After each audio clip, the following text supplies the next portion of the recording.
Betty, in reading your story, and I appreciate you writing it and doing that, I was struck by what a powerful beginning you had from when you were born, and your parents and your grandparents, both sets of grandparents. I was so blessed. And other people. Oh. It's like you were literally born into the cloud of witnesses. Yes.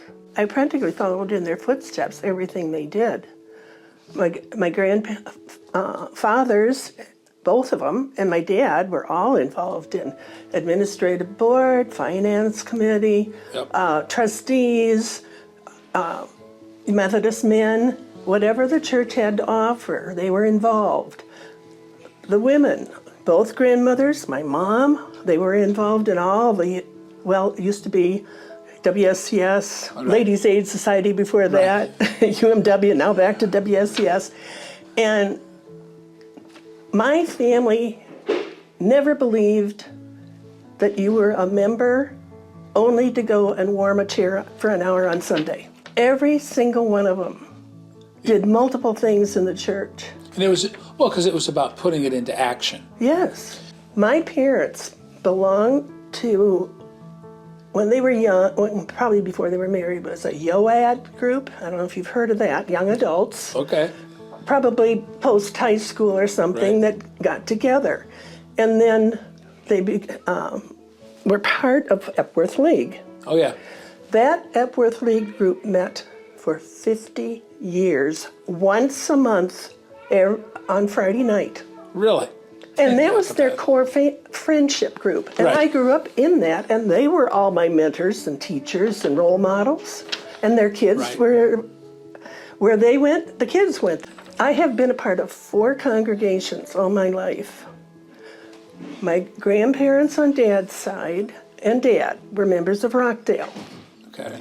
Because they had a farm where the airport is now. They Really? lost their farm to the airport. Oh, okay. So when they moved to English Mill, they became members of Reed's Chapel. Yeah.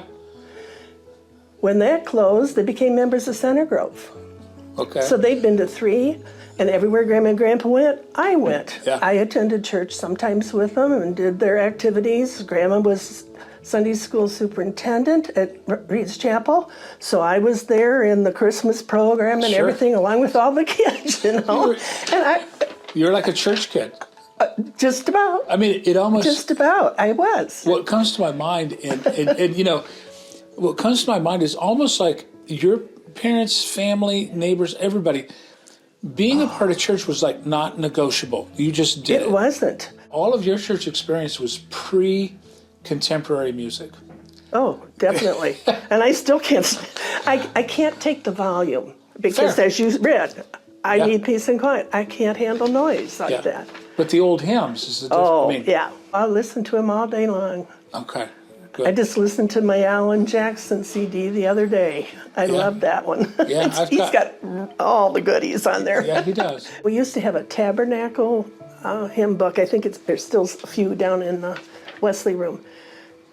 There's one in there I absolutely loved, Wonderful Grace of Jesus. Really? And we used to sing that. Oh, we had the most fun with that Really? hymn. It was just fantastic to sing it, yeah. I like peppy, I don't like dirgy. I don't want dirgy music. Right. I'm not Lutheran. Yeah, you had a 3rd grade teacher. You had a 3rd grade teacher that made an impact on you. Like she may not have even realized it. Somehow it came up, would you be able to memorize John 3:16? And I'd never been asked that before. Right. And so I worked hard and learned it, and I think I was in the back seat of their car going somewhere, and she asked me if I knew it yet, and I said it, and she handed me this little New Testament that for being successful. You're very own. And it had an impact, though. I mean, an impact on... Oh, yeah. Because you haven't forgotten that. Oh, heavens, no. I've never left the church. Good. I mentioned in here a group called GYA, and you probably had no idea what that was. There was a group that were really close-knit when I was in high school and probably my first 2 years of college at the University of Dubuque. And most of us were staying in town. We weren't going off to Iowa or Nebraska or wherever. So that several of us were attending the University of Dubuque. Some were going to work, some were farming, some were going to technical schools. But we were still close-knit and we were looking for something. My folks and Ruth and Oliver Hodson took it upon themselves to be our leaders, mentors, chaperones, whatever you wanted to call them. And we created our own thing, like MYF. We did our lesson, and then we had game night or bowling, or we did a lot of camping. Really?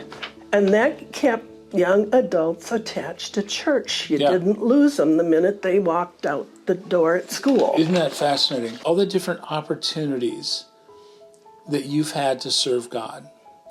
And when you look back on those, how do you account for how you did some of those different things?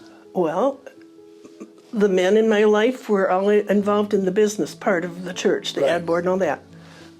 Guess where I ended up? Right. I was in the business end, not the program end. Right. I was all that. I remember as a little kid, I was probably 6 or 7 years old, sitting at the kitchen table in Colorado Springs with my grandfather, who was the financial secretary, and he brought the money home on Sunday morning, and I sat at that table and watched him count the money and record whatever he had to do. Guess who ended up being financial secretary at Grandview? Sure. So it almost became easy to say it because you'd seen it. Well, yeah, I've been there, done that, and so here I am. Right. And the same way with the women. They were active in all the Methodist women groups. So I've done every office and led the fair probably at least 15 years. Right. I mean, it's just second nature. All of a sudden, you were given an opportunity to do something that wasn't familiar with you, and I'm talking about these mission trips. Mm-hmm. That wasn't familiar. That wasn't new. No, I had been to one in St. Paul, and I spent an entire week cutting brush, and that was it. Okay. And at that time, I wasn't able to go on a lot of the work trips because I was taking care of parents and grandparents. So things had settled down. So I called Judy. She was at the Methodist Church in Clinton. Okay. And I called Judy. She had been a member at Brockdale, and we grew up together through Epworth League. And so I asked her to tell me more about it. Well, her group had gone in 2006. She said, we're going to go again in 2007. You want to go with us? I said, yes. I never say yes immediately to anything. Yeah. And I said, do you mind if I bring a friend along? Sure. So Greta Kling and I went down in 2007 and learned what we needed to do and how to make the connections and what they did. And so Greta and I came back. We recruited a few key people that knew what the heck they were going to do, like how to build something or fix something. So that was Colby and Roger and Ron and a few of those guys. Yeah. And then from there, we all recruited a whole team and went down in the next 2 years to Slidell, Louisiana. And that was such an experience to see it, to be there, to grandparents and parents and even family friends.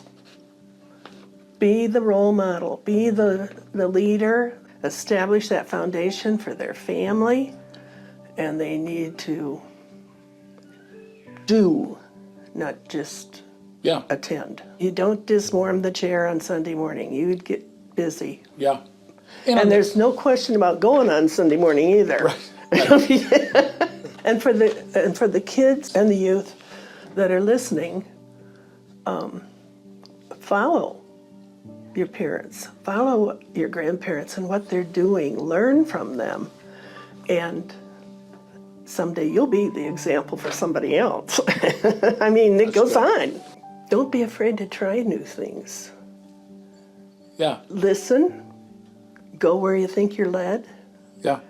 Don't expect it to be perfect, because it's not going to be. No. And I know I've missed opportunities along the way because I was afraid to step out and do something. but you have to keep plugging along and you have to keep trying. Yeah. I've had some really neat experiences, and I'm so grateful.